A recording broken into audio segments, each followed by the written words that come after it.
All right, welcome back to another episode of Phoenix Edge. This is an RPG and gaming podcast. My name is Hat. And I'm Eric.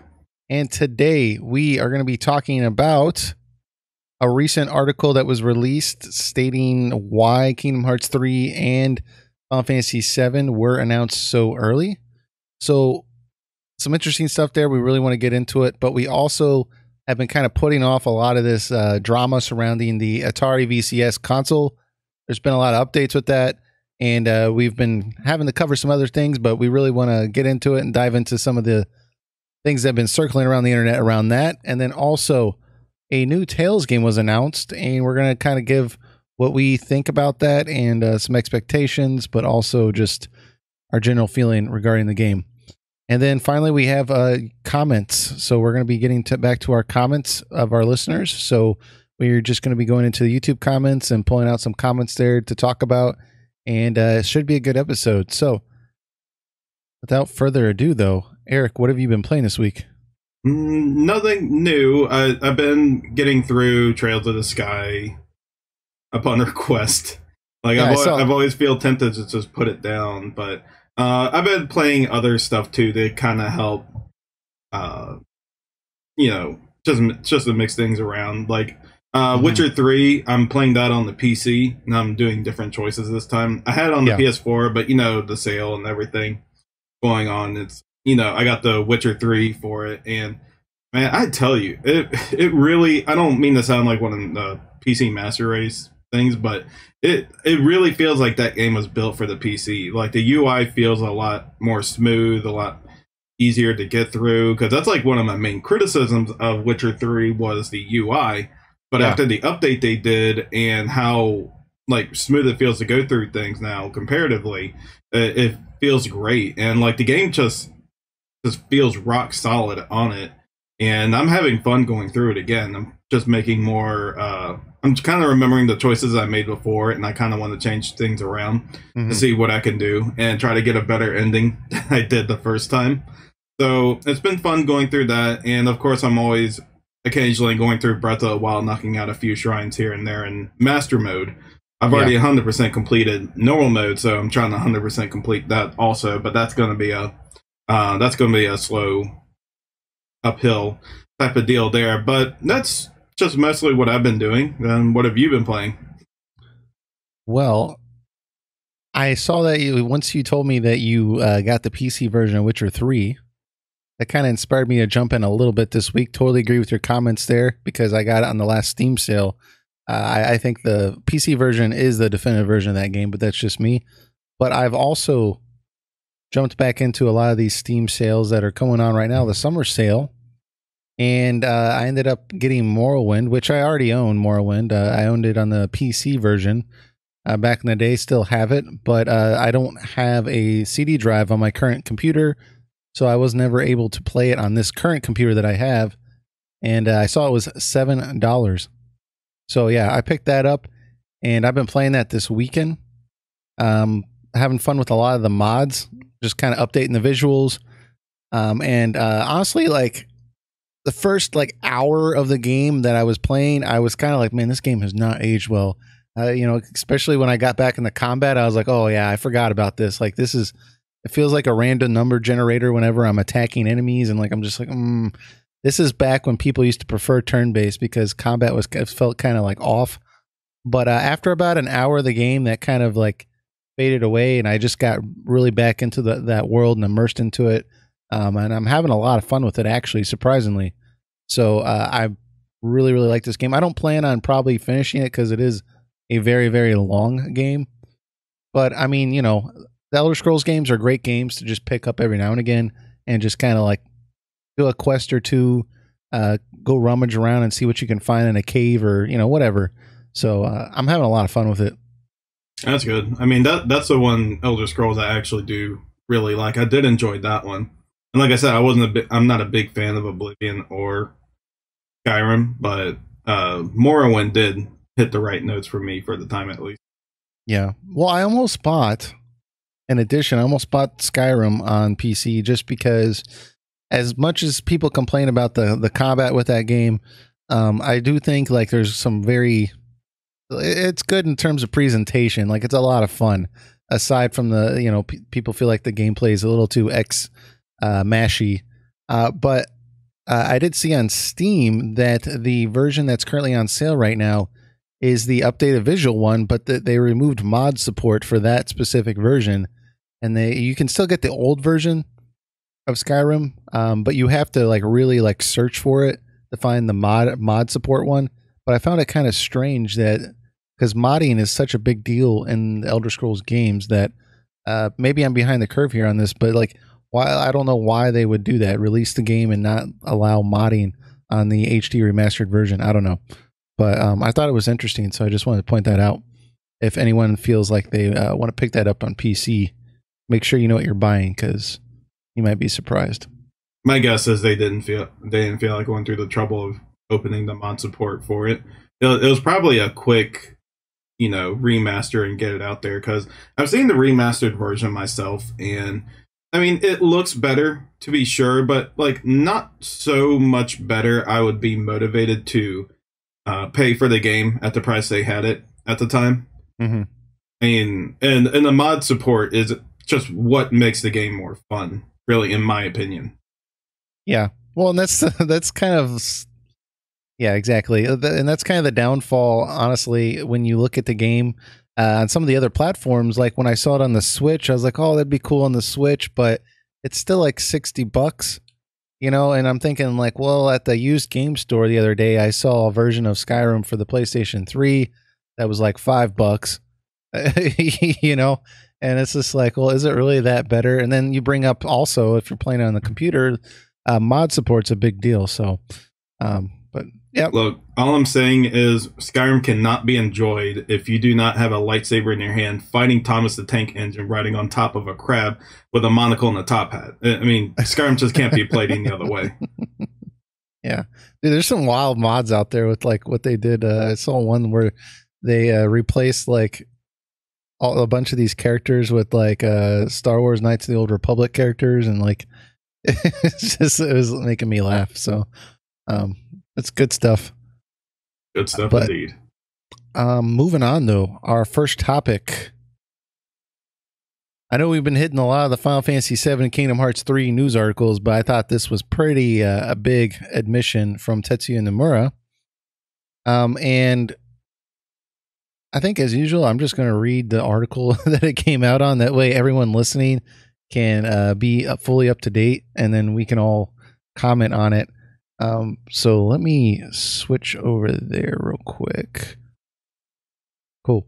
So the title of the article is it's Tetsuya Nomura admits Kingdom Hearts 3 and Final Fantasy VII Remake were announced too early.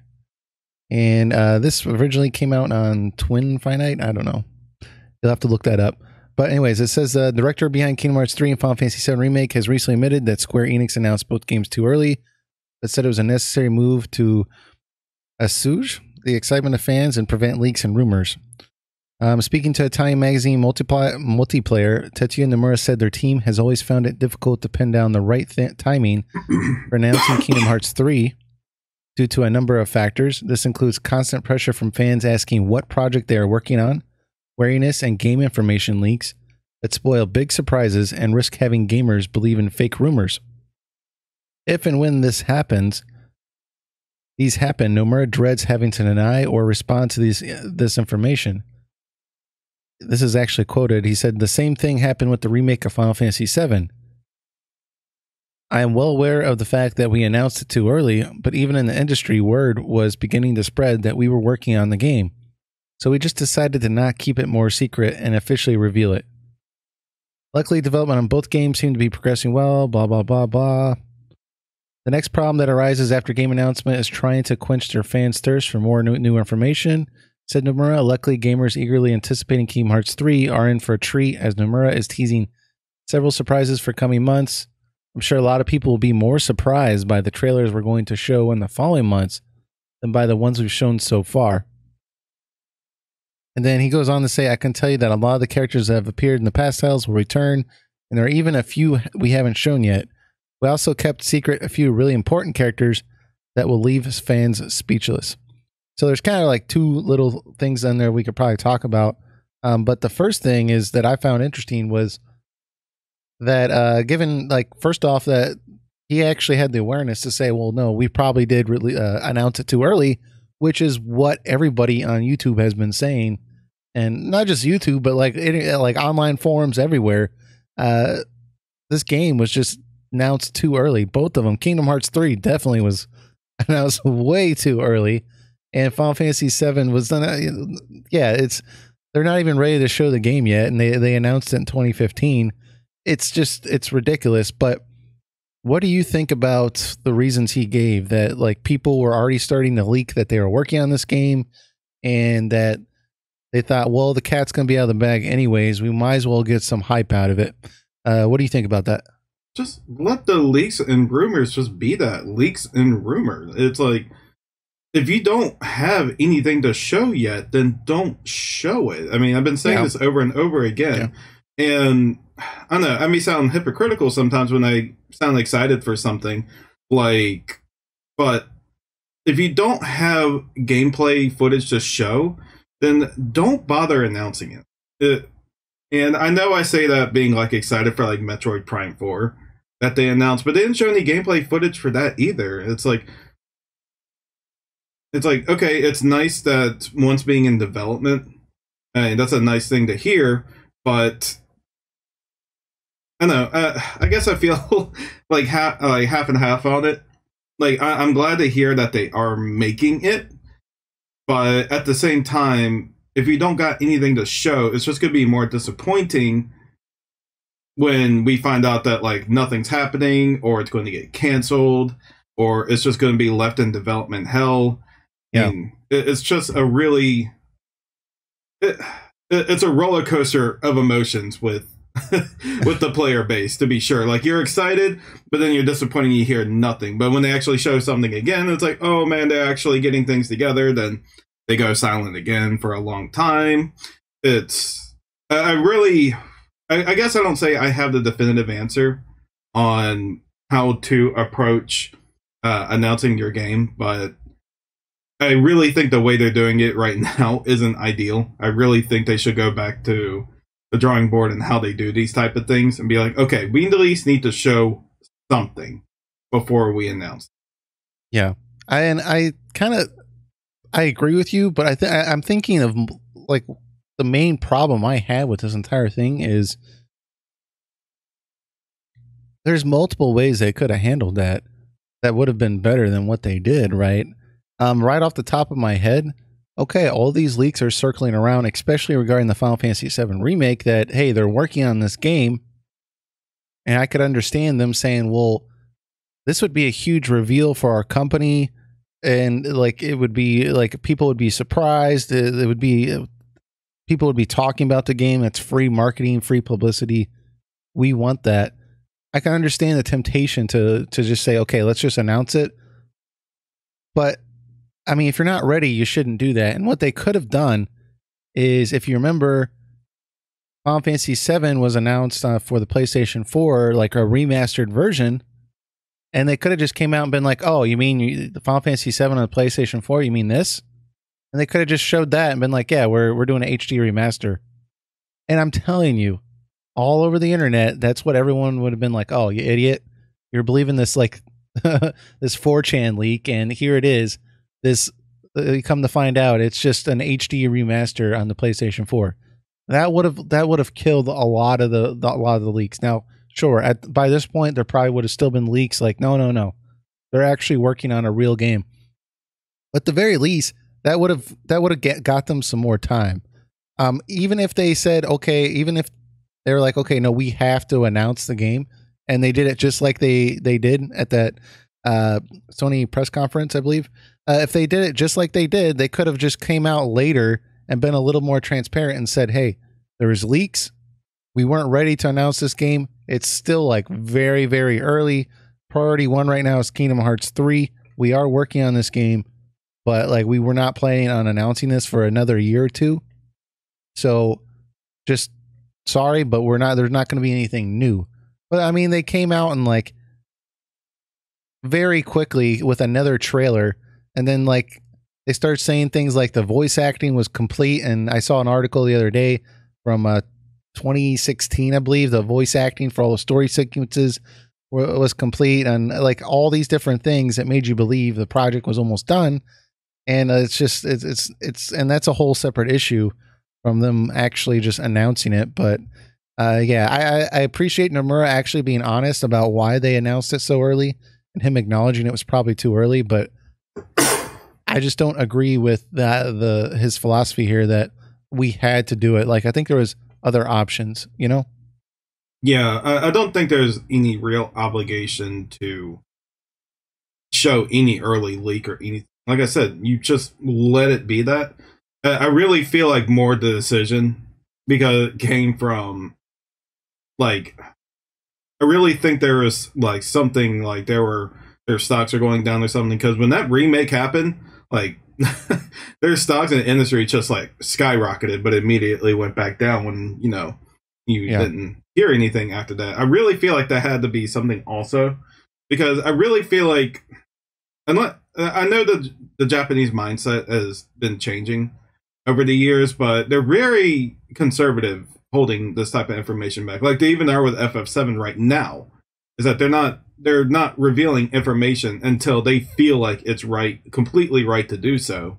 Mm-hmm. Or they're not being transparent at all about it or anything like as such at all, which only a few people in the end, Square Enix are very transparent, which is Naoki Yoshida with FF14, and to his credit, Hajime Tabata on 15, when he had those I forgot what they're called, like active time reports, things or whatever, and he took in feedback and he answered questions for people and giving them updates on what's going on. And Naoki Yoshida does this routinely. He does about a live letter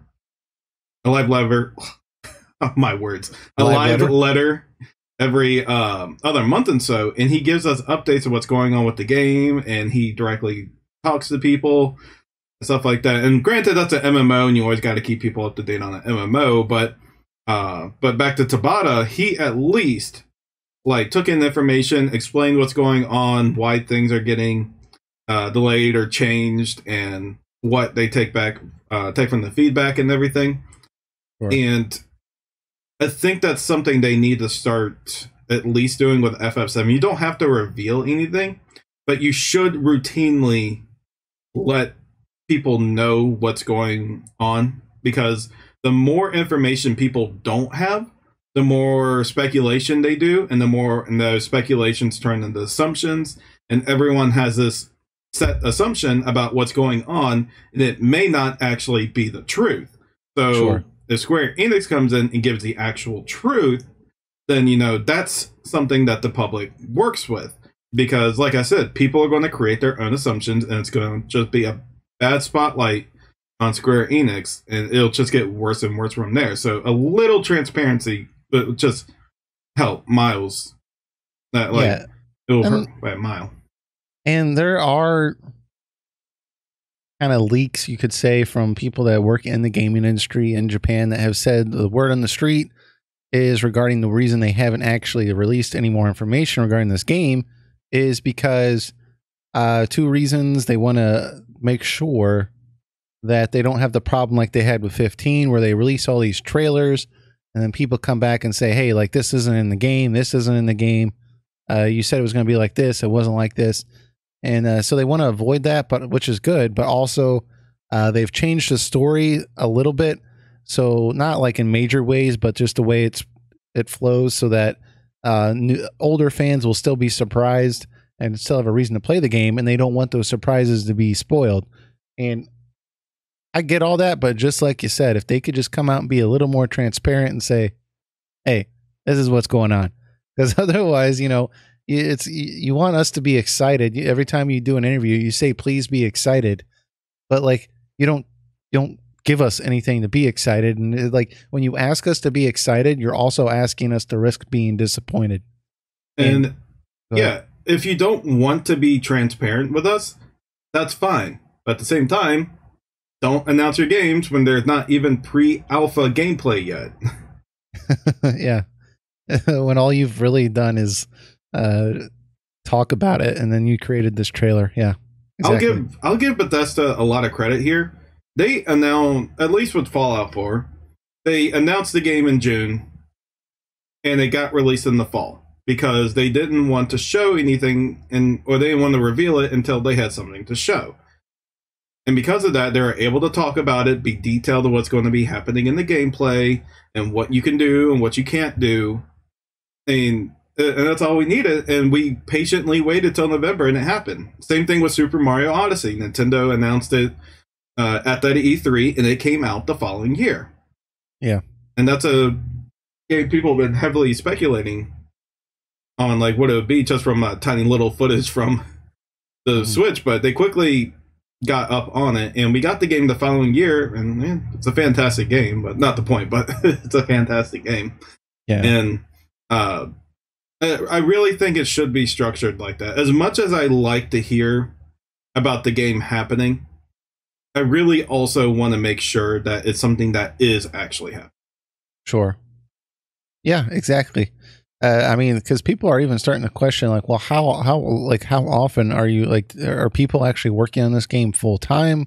I mean, like, what's the deal here? And that's why we had that past article where Nomura was like, oh, well, no, I do 100%, and this is just him personally, 100% of my time on Kingdom Hearts 3. And then when I'm not working on that, I give 100% of my time to Final Fantasy. It's like, okay, so you're prioritizing this one game.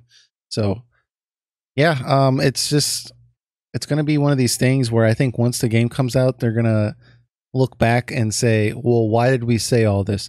Why did we say everything you liked in the original will be in this game? Why did we say at first, oh, it's going to be a full game, then it's going to be episodic? I mean, like, why did we say all these things? We could have just came out later and said, here's the vision for this game. Here's what we want to do. There's no conflicts. There's no like, well, you said this a year ago and now you're saying this. Just come out when you know exactly what you're doing and people will be on board. I think that's the moral of the story with this. And hopefully Square Enix actually learns their lesson eventually. So I don't think they will, because I mean, look at Versus 13. That's another thing that got announced too early. They had nothing to work with, and they went through development hell for 10 years. So we finally came out as Final Fantasy 15, and it was almost a completely different product from Versus 13, except for the assets. And if you go on YouTube, there's like 45 minutes to an hour long videos of just trailer after trailer for Versus 13. And it's just like, dude, they released so much information. Well, not really. At the time, it didn't feel like they were releasing anything, but over a period of, a decade, they did. And, like you said, a lot of that content wasn't in that game, and it really irritated a lot of people. So I guess on one hand, they are kind of learning their lesson with that. Like, hey, they're doing major revisions to this game. So Nomura's just like, we just want to hold off until we actually know what we're doing. But they need to say something. They shouldn't just keep giving these obscure things like, oh, you'll probably see something later this year. And then it ends up being, like a screenshot or something, so, but that's interesting stuff. What did you think about where he said that he's going to leave fans speechless with some of these Kingdom Hearts 3 reveals?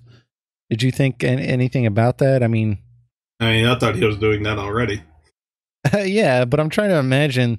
He said that even more so, there's certain people or certain parts of Kingdom Hearts 3 that's not been revealed. Some of it's going to be held till release. That's going to really amaze audiences and really leave them speechless. That makes me wonder who these characters are going to be. And maybe that's the whole reason he said this, but I mean, if you just give more Disney characters, I'm not going to be speechless. It's likely the Kingdom Hearts side of things. Yeah, that's a good point. That's this is the last game in the Dark Seeker saga. Dark Seeker saga, and it's going to be like the end all be all of it, according to them. And it, like everything related to spoilers. If you're going through the Kingdom Hearts thing right now, no, spoiler done. Xehanort is like the key focus of it, coming back into his natural form, forming the 13 Xehanorts and stuff like that. Right. So there's a lot of plot twists and stuff like that, and we got like almost every villain from the previous Kingdom Hearts games back, like Marluxia and Xemnas, Heartless Xehanort, and others also. And then we also get seeing Aqua, who just got, people are calling it Norded. She's now part of the Xehanort crew, and we don't know why. So we're already anticipating like a lot of plot twists to happen, and I'm sure that's definitely what he's referring to, because Kingdom Hearts fans just eat this stuff up and love it. So I think that's more of what he's referring to. The Disney stuff is kind of, what you expect. What you'll get from the Disney world is just, the same as you would from their respective movies. Sure. When I look at some of the Disney worlds and Disney characters, that's kind of like, that gets fans of the series excited, but I think a lot of that is also to draw new fans in, right? Because if you start, very few fans are actually going to be excited. I would say new fans, like new target audiences, are actually going to be excited when they see Sora talking to some guy with pink hair. Unless you like that aesthetic, it seems kind of like, I don't know what's going on here, right? But if you see Sora in some Pirates of the Caribbean outfit, and you see, Jack Sparrow, all of a sudden you're like, well, I like Pirates of the Caribbean. I saw all the movies. Maybe there's something here for me to enjoy. So I think a lot of that stuff is probably for other people, targeted anyways. So I think that's probably what this is. I was hoping when I saw Believe fans speechless that maybe Kingdom Hearts will return to having Final Fantasy characters in it and visiting somewhere in the Final Fantasy universe. But now that you said that it's probably from past characters of the Kingdom Hearts world, that makes a lot more sense to me. So yeah, no. The funny thing is, people would think that they'll drop more of the Disney stuff and focus more on the Final Fantasy and Kingdom Hearts. Actually, Nomura's mindset is dropping more of the Final Fantasy and letting more of the Disney and Kingdom Hearts parts of it be more relevant to it. Because both first two games had a lot of Final Fantasy references also, but we don't know what's going to happen in 3. They may just be there like they're always there. But Nomura did mention that the need for them is less and less every game, because Kingdom Hearts had clearly established their lore into all the things. So, and the reason they were in the first game is to draw people in. So you could say on your box, featuring Final Fantasy characters. That was a draw in, but they don't need that anymore. So. You know what would be really, really cool? Obviously I don't think this is happening, but if Nomura announced a world that ended up being Final Fantasy 15s, and you could see Nomura's portrayal of Noctis, since it was originally his game. That would be kind of interesting. I mean, I think that would get a ton of hype, and that would leave me speechless. I'm not going to lie, but I don't think that's happening, but that would be a nice tie-in. So honestly, for how much I don't care for 13 or 15, I mean, Lightning and Noctis themselves are cool characters, and I mean, you could fit them in the Kingdom Hearts world somewhere. Sure, but I would be interested in the fact that since it was originally Nomura's concept, and people always say Nomura's game was better, to actually see Nomura direct a game which would have Noctis with lines. Obviously, and I've never felt like Kingdom Hearts really nailed the Final Fantasy characters. Always felt like they seemed off and they were saying things that were kind of not in character for them. But to me anyways, that specific character would be interesting because of the context behind it, and not so much that I love Noctis or I think Noctis is a great character or a bad character. None of that. I just think it'd be interesting since it was originally his idea, Mm-hmm. So, I'll still have a hard time coming to terms with, I mean, it's really funny at the same time, but hearing Donald Duck talk about Sephiroth. Yeah, it's just never thought that would happen in my life, but it did. And 13-year-old me hated that stuff. I mean, I secretly love it. Yeah. I'm what you consider, well, not so underground anymore because I'm talking about it, an underground Kingdom Hearts fan. I mean, I enjoy, I acknowledge it's a beautiful mess of a story. It's convoluted in almost every way possible, but there's some charm and enjoyment to it that I like to keep up to it. Oh, I'm sorry, keep up with it. Well, yeah, and I think it's come to terms that people have recognized also that even though these games seem kind of childish at times, a lot of the audience is actually fairly old. I was in a video game store the other day, just browsing, seeing what they had near my work, and like the guy that was working the register, I mean, I don't know how old he was, but he had like this huge long beard down to his belt, and he had long hair and everything. And then there was some other guy that must have been like almost 40, and they came in and they were like talking about how excited they were for Kingdom Hearts 3 to come out, and like they were plowing through all the games now to try to like recapture their memory and get up to speed again. And I'm just like looking at this like, this is not what I imagined when Kingdom Hearts 1 came out. I imagined like this was for like 8-year-olds, and like there's these two grown men like playing this game and talking about it, and they're excited about it. So, hey brother, you want to have some funny fun? Yeah, it's kind of like, dude, I'm trying to imagine this guy with this giant like, you know, Sons of Anarchy like look, like playing Finny Fun. Like it's I don't know, it's funny, but it's interesting. I know I read an article with someone from Square Enix, and they said like that it originally baffled them because the Kingdom Hearts franchise was supposed to, because they were worried that Final Fantasy fans were getting older and that like Final Fantasy was just going to be dated.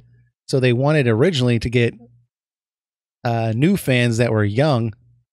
And one of the best ways to do that, they thought, was, well, with Disney, you know, that'll attract kids. And when they're really young, they'll play Kingdom Hearts. And then as they get older, they'll be like, well, I saw Cloud in this game. Let's go play these games, right? And then they were just baffled that like the average age of a Kingdom Hearts player was like 30. But they've kind of just gone with it, and they're like, whatever. So it's really funny, Cloud's design in Kingdom Hearts 1. It's like, I don't know how you could Nomura a design that's already designed by Tetsuya Nomura, but they found a way. Yeah. This is more Nomura. This is Nomura turned up to 11.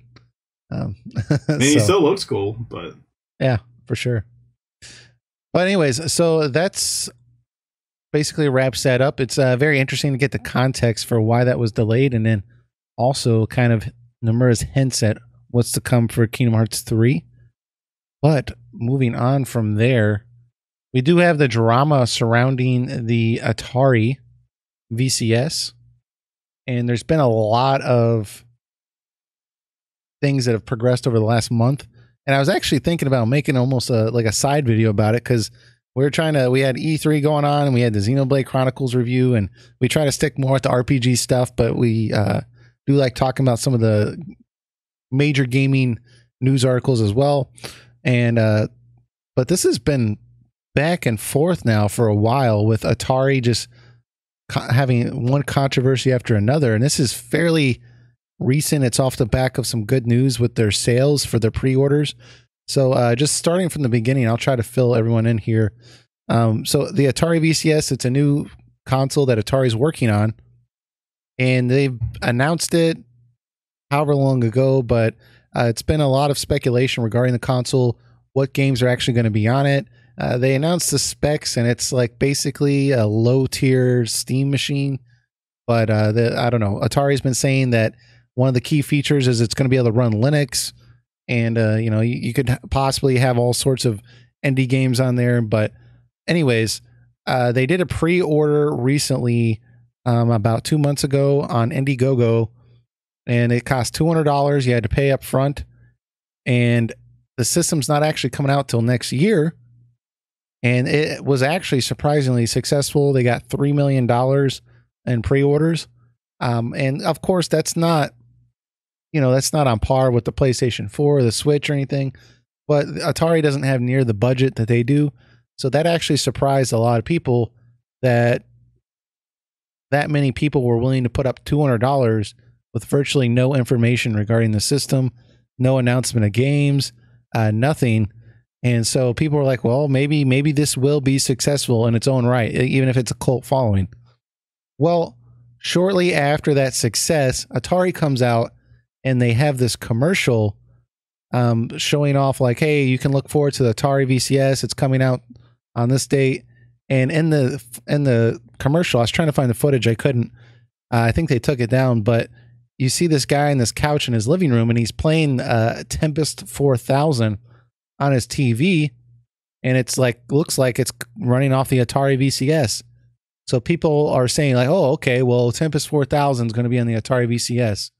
Well, the actual developer of that game, which this game is coming out, I think it already came out on the Xbox One and PS4, said, well, Atari never contacted us about this coming out on their system.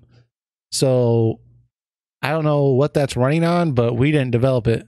So then all of a sudden, all these people started coming out saying, well, this was Tempest 4000 was a main game that was on the original. Well, the Tempest series has been associated with Atari for a very long time. And the fact that you have not even contacted this company that develops this game, the fact that you haven't even contacted them makes us really question whether or not you have all these other games being worked on for your system, because this would be a home run easily. Just call them and say, hey, can you put a version on our system? I'm sure they could. It's not that graphically impressive. It's really not. So the fact that they haven't even done that, reached out to them, I think freaked a lot of people out. Because before Atari was like, oh yeah, we're talking to a lot of different game developers. People are developing games for the system. But the fact that even like Tempest 4000, it can't be confirmed for this system, really scared a lot of people. And then some people were even speculating whether the Atari can actually run this game because it's supposed to be in 4K. I think that's a little silly, because if you look at the trailer for the game, it's not. It's basically a 3D model in space, like kind of like Star Fox, and you're just like shooting stuff. I mean, it's not. There's nothing wrong with the look, but it's really not, that graphically impressive of a game, and it doesn't have to be. I'm not saying that at all, but it's just not. Doesn't look like it would be that difficult to do. And if you've seen the specs that was from the Atari VCS that they released, like I have no doubt in my mind that it could run this. So some people have speculated, well, maybe it's running off Wine, which is software that lets you run Linux, and that would be kind of cool, I guess. But the fact is, Atari, people feel like Atari was dishonest and showing Tempest 4000 and it not actually being a confirmed game for their system, or even in the negotiation stage. And it makes some people wonder, well, which games are going to be on this system? It's supposed to come out next year. Is this the reason why you delayed it in the first place? Because you didn't have any games for it. And so that's one part of the controversy. There's kind of two other tidbits added on that we can get into, but that's the first kind of foundation of this entire thing. Eric, what do you think about this? Does this make you feel like this is more of a scam, or because I'm kind of in the middle on it? But go ahead. At first I would think to myself, it's common for commercials for them to use stock footage instead of actual gameplay on their thing. Because even Nintendo did this with the Switch, where they just they edit over the Switch to make it look like the person's playing an actual game on it. That's nothing new. But after the people started calling them out, they started reacting back to people who were criticizing them, even smaller YouTubers. They were doing this, and it makes it come off, and them directly attacking them makes it come off like they have something to hide, because you could easily just react back by showing that it does play the game's just fine on it, or just clarification, we do have this game on here, proving it in some way. But instead they attack said person and they say, it's don't listen to this person. This guy has nothing, doesn't know what he's talking about. Go listen to people that will actually say good things about us. That's who you should listen to, not the people who criticize us. And I'm like, you sound like you have something to hide there if you're attacking people, because the people who are guilty are the most likely to shout out like that. Yeah, well, and the thing is, initially when people started to criticize this game footage issue, which I agree with you is not that big of a deal to me, because it wasn't like they were showing Horizon Zero Dawn or some other game that was would be very impressive on the Atari VCS. that would actually get. They were showing a game that like was not that hard to, like it's just not graphically. You don't have to have a very powerful system to run it, and so what they did initially was they said, well, on our page where we posted this video, it says something along the lines of not actual game footage or something like that. But like then it was shown that they added that after people started criticizing it. It wasn't there to begin with. And then, like you said, somebody actually asked Atari about, well, is this a scam? We see a lot of YouTube videos. And Atari's PR department started attacking on Twitter like YouTubers that were calling it a scam and like saying like, why are you doing this? Like, why don't you contact our PR department? All this other stuff. Like, if you want a statement, you should contact us. You're just trying to get clicks. And it pissed a lot of YouTubers off. So I think like you're right. And that like their response to this was a very, very bad. That's not what you should do at all. If people are criticizing your product, especially if they have the ear of a lot of people, you shouldn't do that like at all. Like that is not a good idea, you know? And that YouTuber was right. I think his name's like RGT or something like that. RGT85, yeah. Yeah. He even said in his response video that like if you want to clarify things, then you can private message me or we can talk on a live stream or something and clarify things. But instead they decided to attack him and said, ignore what he says. He's fake news.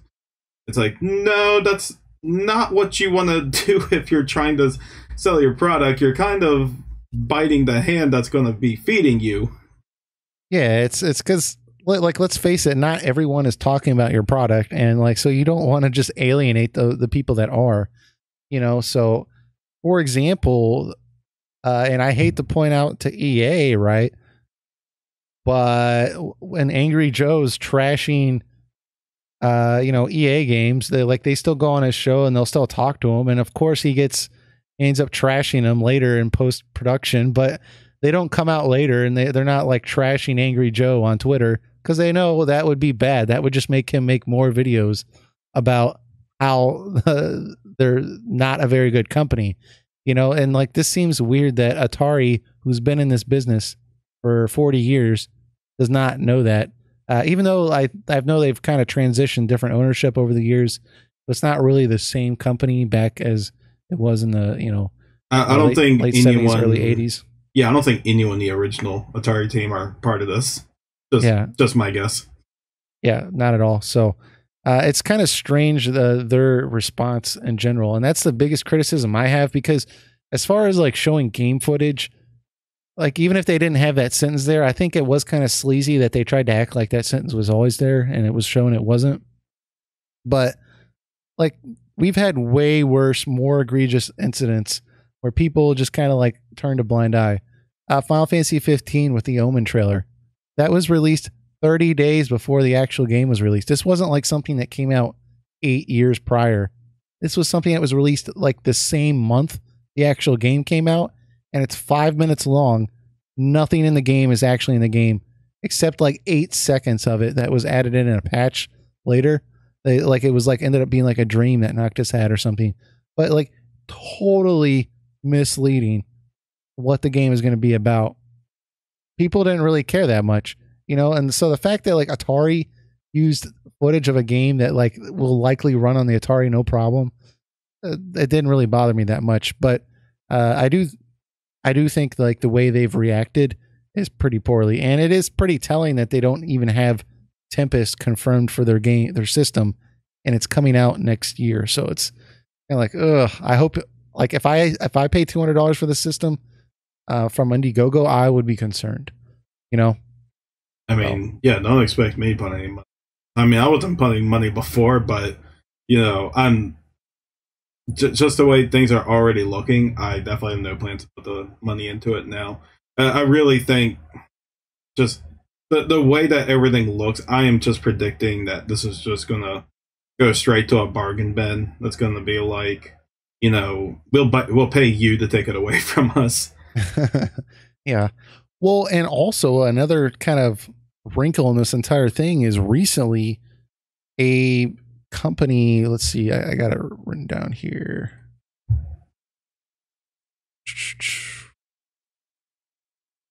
So there was this magazine, what is it? I think it was Tech Connect or it was a tech site called The Register. What was I thinking? Tech Connect. It's called The Register, but they sat down with some very high up representative from Atari who's supposed to be representing this product recently, and they did a whole interview, and the individual was just asking him basic questions about the system, and he was asking things like, well, it's a USB device, can I plug my cell phone into it, like what would happen? The guy didn't know. He's like, well, if I connect it up to my computer, like what will happen? Because like he's like, he didn't know, and like there's all sorts of things about the system he just didn't know. And like the guy, if I plug it into the wall, what will happen? Yeah, but I mean, like, but there's like things like he just didn't know about the system. I mean, I don't blame him for not necessarily knowing, but that seems like if you're going to represent the console, like, I mean, you should know exactly like whether you can hook other stuff up to it. But anyways, so the guy really didn't have anything to show this tech site. And so the guy literally told him, look, I've been doing this for a while, and I'm telling you, if this thing's coming out next year, you don't even have a prototype ready. This is not good. Like, this is not going to be successful. This is not going to be good. But anyways, they kind of wrote an article that was kind of negative towards Atari, saying that, hey, they didn't really know much. This is concerning. The system's supposed to come out next year. And Atari fired back and said, this guy's like full of crap. That's not what happened in the interview. Blah, blah, blah, blah. So this website, the Register, they actually posted the recording of the interview that Atari did not realize was being recorded, which is, I guess, pretty normal. They'll record it, and then while they're writing the article, they'll listen back to the interview for quotes and stuff.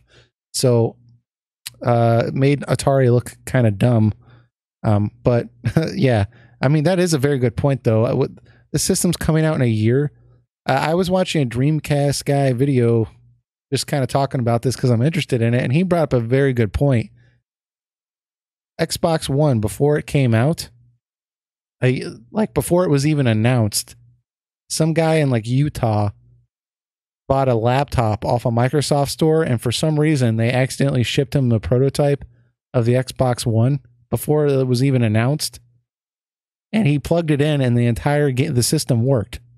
Right? You could, like, it actually worked, and Microsoft he called Microsoft, and Microsoft paid him a ton of money to like not say anything and gave him all this free stuff.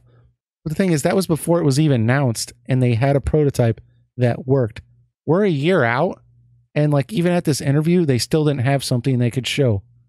The Microsoft's credit, they're a multi-million-dollar company that has billion-dollar. Well, has an R&D team. But that's the whole point. Like, this making a console cost a fortune, and like the fact that like your system was supposed to come out last year, by the way, and they had to delay it, and you still don't have something you could show somebody. It's very, very concerning. And on top of that, you know, you're putting footage of a game that should be on your system, and you haven't even like talked to people about it. This thing's gonna come out, and there's gonna be no games on it. I'm telling you. So it's going to be surprising when this actually happens.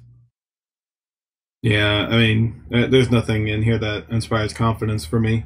It's pretty amazing how badly it's going already. It's the type of stuff that you stereotype like these Kickstarters and these Indigo things for, like the Mighty Number 9 incident and everything like that, and it's just going through similar things. And there have been console like Kickstarters in the past. I think there was some like ColecoVision thing I think they were trying to bring back, and it was just like a complete horror show.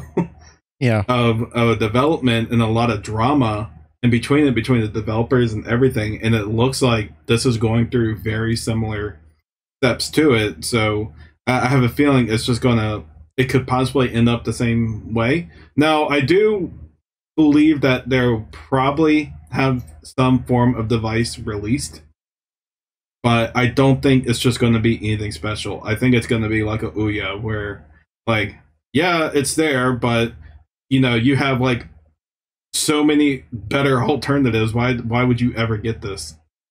Yeah, well, and at launch next year, it's going to cost $300, and the Ouya cost $100. So that's the thing too, is like, you're going to feel really pissed if, you know, they don't come out swinging with this thing. So it's something we'll have to check out. And it's kind of baffling too, because they had so much positive press when they seemed like an underdog, right? Everyone was talking bad about the Atari and how this was going to be a failed system.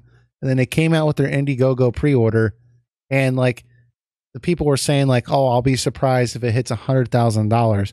And it hit $3 million in less than a month. Like, they had so much positive press, like, wow, this might actually do something. And then they come out and shoot themselves in the foot time after time. So it's bad on you, Atari. You know, all I can say is you better really sell that Linux part off, because I mean, for $300, someone can buy a Switch, a PS4, an Xbox One. I mean, they can buy any of those consoles to get those indie games that you're putting on there, because who in their right mind would not put their games on those consoles? Yeah. You can buy an Alexa and play Skyrim. Mm-hmm. You can, even for $300, you can buy a decent tablet and play a lot of indie games on there. I mean, PC, you want to put a little more money in, but you know, a PC gives you a wide variety of a lot of games, especially indie ones through the Steam store, and you can put Linux on a PC.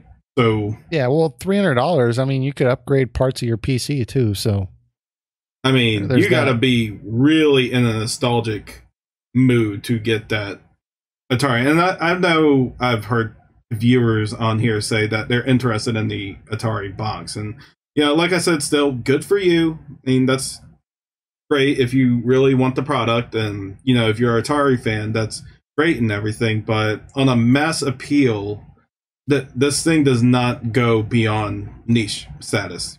Right. And I really hope they're tempering their expectations on both the development side and the consumer side, because I don't see anything special about this box. Yeah, me either.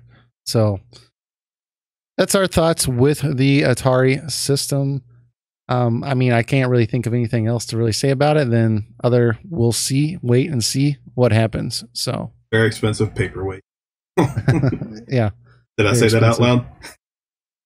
Yeah, but it's true. So what else do we have here? Let's see. Okay, so we also have a new Tales game that was announced. Mm-hmm. And it was actually announced recently at a Tales kind of festival of sorts. But it's basically, we weren't given the name. We weren't given anything too specific about it, other than on September 16th, they're actually going to be doing a event about actually showcasing what the actual cast will be, character names, the name of the game, etc. And so that's big news, because a lot of people on the Tales community have been getting kind of fatigued with various DLC and, you know, just not actually having another game, which is, I find kind of strange coming from the Final Fantasy side of things, because Tales of Berseria just came out in 2016. I mean, that was only 2 years ago, but these games tend to come out more often, so I can understand their frustration with the fact that they haven't at least announced another game. So this was kind of big news for this franchise, and I think it's going to be interesting to see what exactly it comes out on. I'm sure it'll come out on the Switch, and I'll be definitely picking it up on there.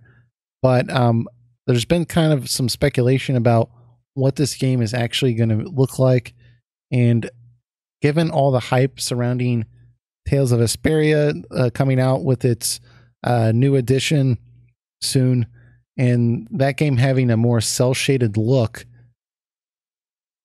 some people have been speculating whether or not they'll return to that look. And I'm not gonna lie, I kind of like that look. I think it looks good. I think it ages well, for one thing.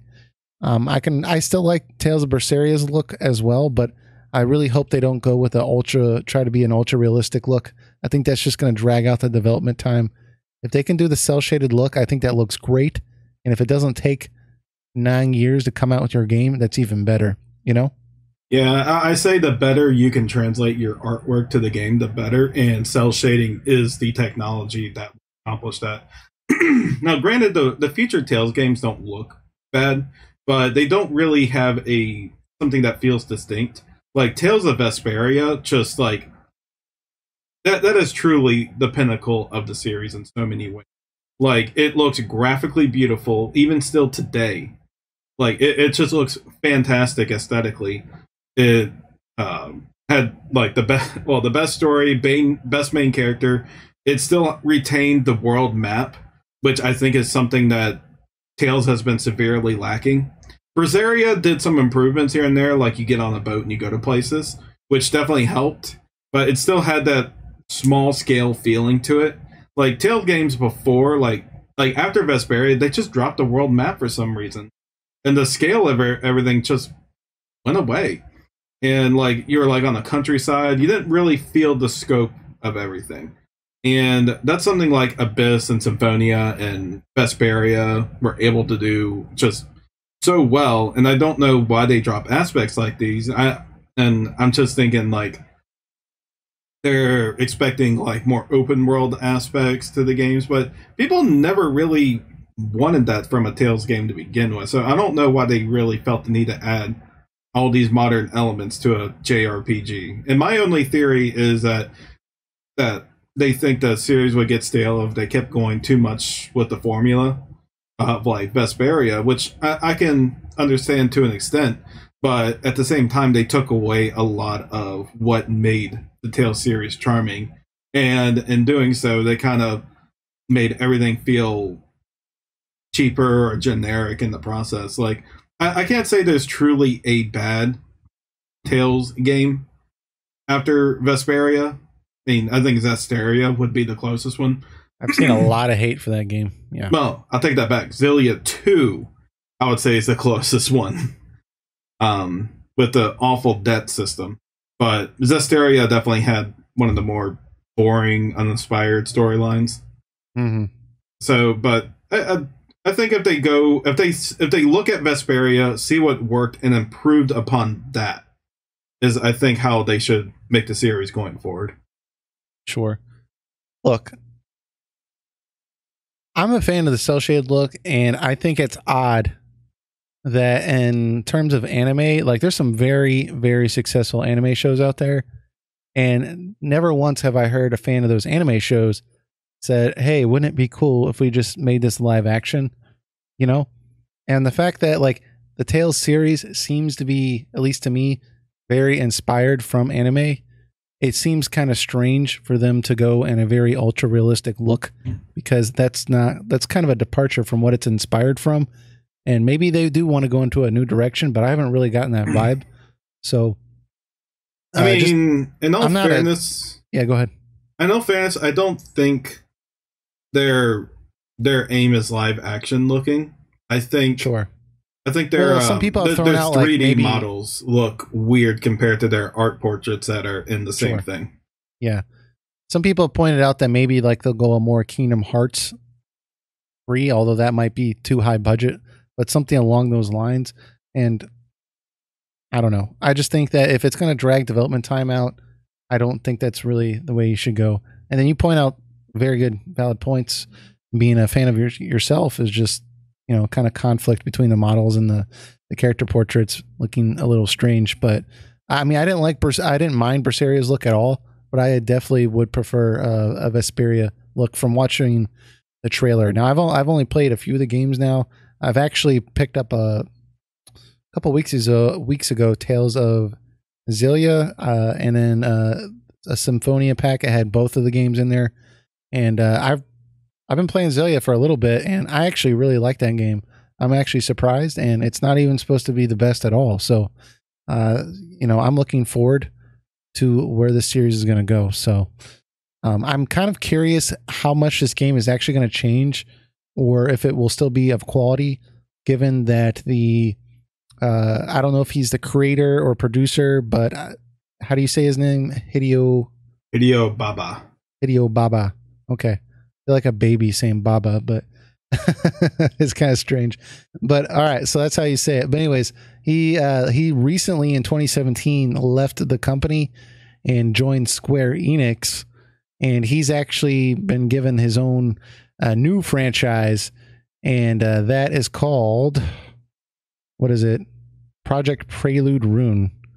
So they've been working on that for about a year now. I was hoping we were going to see that at E3, something regarding this project, but he's busy doing that, so he's not working on this new Tales game, I would assume.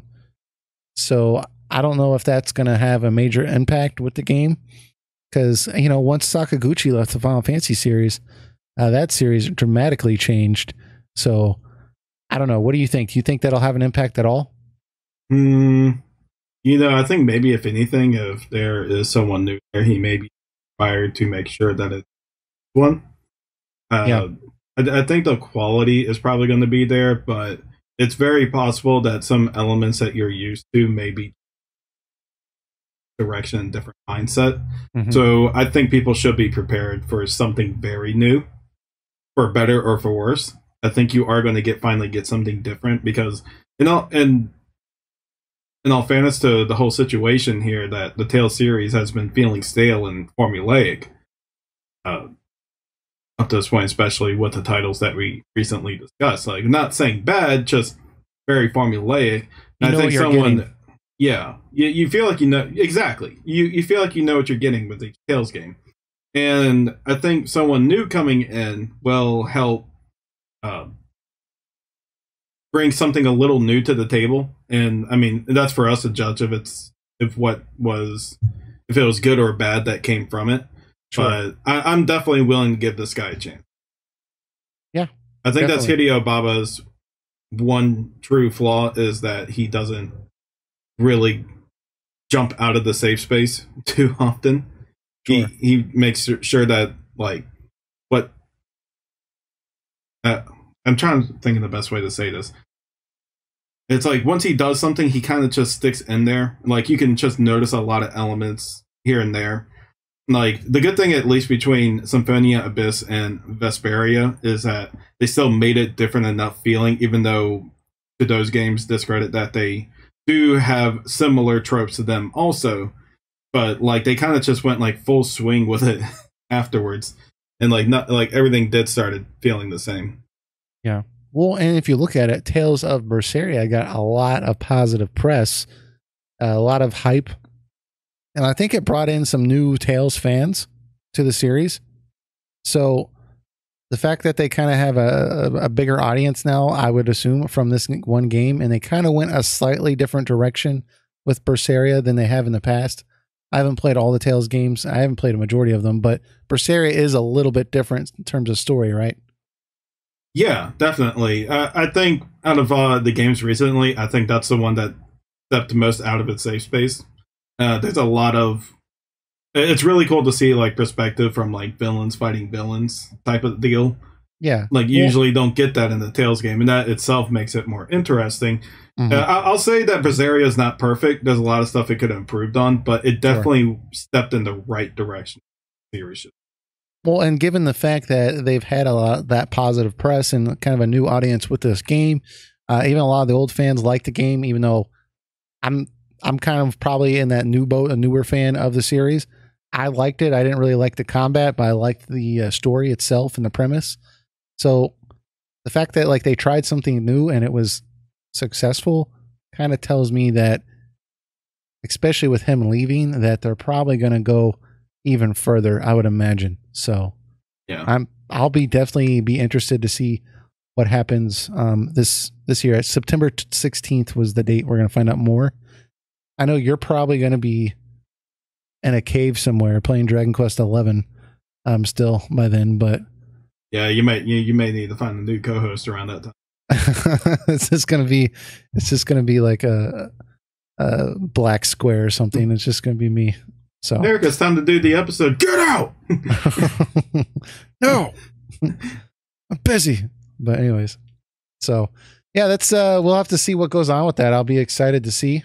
And anyways, that's all about what we got with that. But let's move on to some of the comments. We had a lot of comments last week, and we just wanted to address some of them. So first off, we had Dude McGuy. He had a very popular comment, and he had a lot of great points about a variety of different issues, but I think he's mostly mentioning his thoughts on Trails in the Sky, because Eric, you were kind of critical of the game last week, and there's a lot of interest in seeing you finish this game and kind of give your thoughts on it. So he's kind of giving his thoughts why he thinks this game was great back in the day, but it's not so good now. So he starts out saying, great podcast, guys. 2 things I want to mention about Trails in the Sky. Number 1, yeah, it definitely has plenty of JRPG tropes, but also avoids a lot of the standard cliche tropes as well. I don't want to spoil them, though, because Eric is still playing through it. I'm sure Eric appreciates that. But number 2, he points out Trails in the Sky was released in Japan in 2006, but it didn't actually come to the PSP in North America until 2011, and then PC in 2014. During that period of time, Square Enix basically had nothing for single-player JRPG fans, except for the Final Fantasy XIII series, games that I thought were decent, but a lot of people really didn't like them very much at all. Because of this, a lot of people were longing for the days of the sprite-based SNES and PS1 JRPG to return. And Bravely Default, Radiant Historia, Xenoblade, and Trails in the Sky came along during the right time to scratch that old-school JRPG itch. Trails in the Sky really does a great job with world building like the older JRPGs did. It very much feels like a PS1 game that came along 10 years later, allowing JRPG fans to experience something that felt both familiar yet brand new at the same time, a feeling that Final Fantasy hasn't really had since Final Fantasy X. I think a lot of people appreciated this so much that they were willing to overlook some of the game's flaws. The same thing is happening now with FF15 and people finding out about the Cold Steel games. I think this is a real reason for the Trails series surge in popularity among JRPG enthusiasts in recent years. The more that Square Enix falters, the more people are willing to look at alternative games like Persona, Trails, and now Octopath Traveler. These games, Octopath Traveler is published by Square, but we get what you're saying. These games are filling a hole that the Final Fantasy franchise no longer wants to fill. And so he goes on and he gives some Smash stuff as well, but that's kind of the gist of his comment there.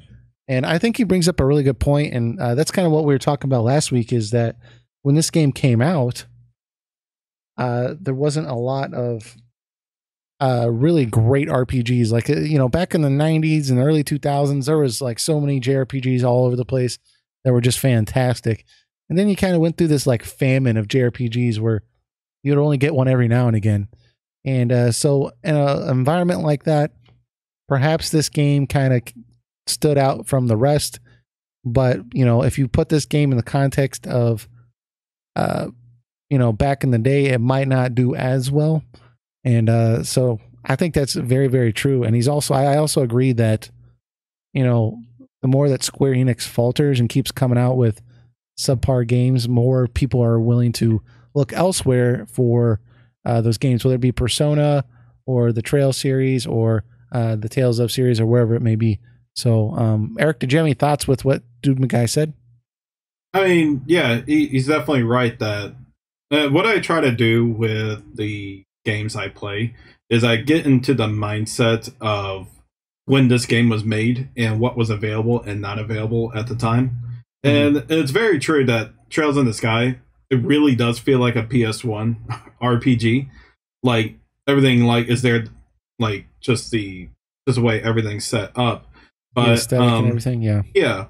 And I'm still under the impression that this is a pretty decent game. Like, where I am right now, I looked at my thing, I'm clocked in 11 hours. Sorry, I haven't put much time into it this week. But where I am at it right now, I don't think it's a spectacular game. I don't think it's a test of time type of game at all. But at the same time, it's not a terrible game either. Not by any means at all. Mm-hmm.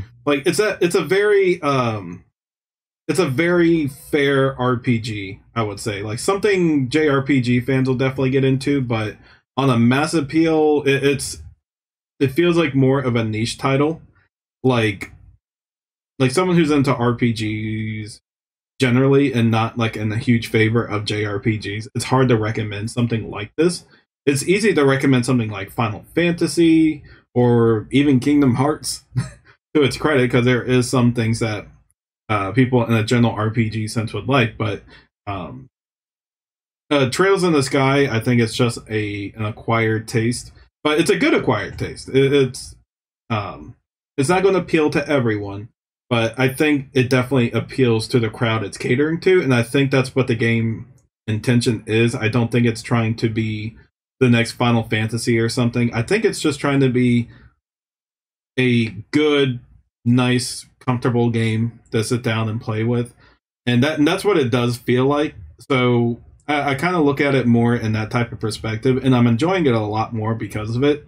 I still have my criticisms of it, like the writing and the tropes that keep coming in, but I do sense of feeling a sense of charm to it that it has. So I've been enjoying it from there. I got a certain character in my party I think is pretty enjoyable and nice little comic relief to things. So like I said, I'm still playing through it. I'm more on the positive side than the negative side, so don't worry, people who really like the series. That like I see your perspective. I definitely do. Yeah. And I see we also had another comment kind of on that from BioPhoenix, which again, he shouted us out on an episode of his, so we really appreciate that. But he said, as much as I love the Trails of series, the first game is slow and is probably the weakest in the series, but I still liked Cold Steel 1 and 2 the best for characters and gameplay. So, I've seen that a couple places that some people looking back, they kind of like some of the other games in the series a little bit more. So, looks like Matthew Alder, his comment regarding this is he just wants you to keep updating them on your progress with this game. So, he had a similar experience. He played it for a couple hours. He gave it up, and he's glad you're willing to slog through it. And he wants you to fill everyone in on the podcast. So, and then Jam Gamecast, he said he recently just finished the game and felt the same way you do, Eric. It's a good game, but he felt it was very overhyped. He wouldn't put it in his top 10 JRPGs, but it's still enjoyable. So it seems like there's a lot of consensus out there that even though this is a very beloved game, that not everyone is in love with it to the degree that it's hyped up to be. So do you plan on finishing it? I'm trying to. Okay, so possibly he will try to. It's gonna be a slow process, to be sure, because there's other games coming out. There's gonna be Octopath Traveler coming out in a few weeks. Yeah, I plan and my mind likes to wander off a lot. Yeah. So like I may feel like playing Witcher 3 one day, then Breath of the Wild one day, then put a lot of time into Trails the next day. Yeah, and I was thinking about that too, because saw that you bought Witcher 3 on the PC, and I started playing it again. I was like, dude, we should do a Witcher 3 episode. But then I was like, dude, it's going to take me, because I want to go back through it, and I haven't played a lot of the expansions and everything. I was like, it's going to take me so long to get through that. And we have Octopath Traveler coming up next month that I definitely want to get into. Then we have Dragon Quest 11 coming in September, and I'm definitely going to be hopping on that. So it'll be a good rest of the year, indeed. Yeah, for sure. So off topic from Trail series, Hansen Ono, I believe that's how you say it, but he said, poor Nomura-san, I hope he will not suffer on karoshi, which is when you work until a mental breakdown or even death. I feel like Square is giving him too much work. And I think he's kind of joking a little bit, because we were kind of making fun of Nomura because he made the awkward comment in his last interview that he actually prefers work over personal relationships. And we need to throw him on Tinder and just like get him a nice girlfriend and everything. Well, then I don't know. I don't know if that'd be a good thing or bad thing. I mean, he's not a bad looking fellow. I mean, you can put him on there and you can say, hey, I'm the designer for Final Fantasy and Kingdom Hearts. I think that's all you got to say to get the responses in. My heart is in your heart. You even say that. It's like, I draw Final Fantasy and Kingdom Hearts. Then just like, just see notifications going. Yeah, he could easily. He might already be married. I don't know. Maybe he is. I don't know. And so I appreciate that. And then Disa, she was commenting on my observation when I bought the Switch that I was kind of disappointed that there weren't a ton of cheap games, that a lot of them were expensive. And I was mostly talking about like hard copy games, but yeah, if you go in the eShop, there's some cheap ones for sure and good ones. But she says, I have bought a lot of games from the eShop. I think for new physical, it's more expensive, but I think it's often that way with Nintendo systems. We put a question mark on there. There's a lot of great eShop ones, indie games that truly are worth to dip into, even if you're not particularly a fan of digital. So, and I agree with that. I love digital games. I played a lot of the indie game. I play a lot of indie games just on Steam. I haven't really dove in too much on the Switch, but I appreciate that suggestion. So I am going to look some more on the eShop, but I actually commented on that, and I just was saying that like I feel like that's one of my main criticisms with Nintendo in general, though, is that like they tend to do things because they can. Like they held the amount of NES classics that were available just to create demand, or I think for a while they were not shipping out all the Nintendo Switches because they just wanted there to be like this frantic like, I can't find a Switch, I need a Switch, to kind of create hype. And I feel like I remember even when the Nintendo 64 was back in the day of the 90s, I remember a lot of their games would stay at like $60 price ranges for a very long time. Like, and I really feel like Nintendo just does that because they know people will buy it. And it kind of like irritates me coming from a more Sony background when I can go on like a Sony eShop and I can just get like all these PS1 games and PS2 games for like $5, you know, but it's a great console and they have great games and I think it's worth every penny, but that's my only thing with that. I'm always going to be physical over digital, but I understand the appeal of digital, so I'm not against it by any means. Yeah. I think how Nintendo works on the Switch currently is it's the same price. I mean, it's 60 digitally or 60 physically. Mm-hmm. But what they do for the digital version is that they give you more points towards the store than they would with a physical copy. So I think like a physical copy, I think is like 100 points, and if you get a digital, it's 300 points. Yeah, which I think is probably like the equivalent of like $.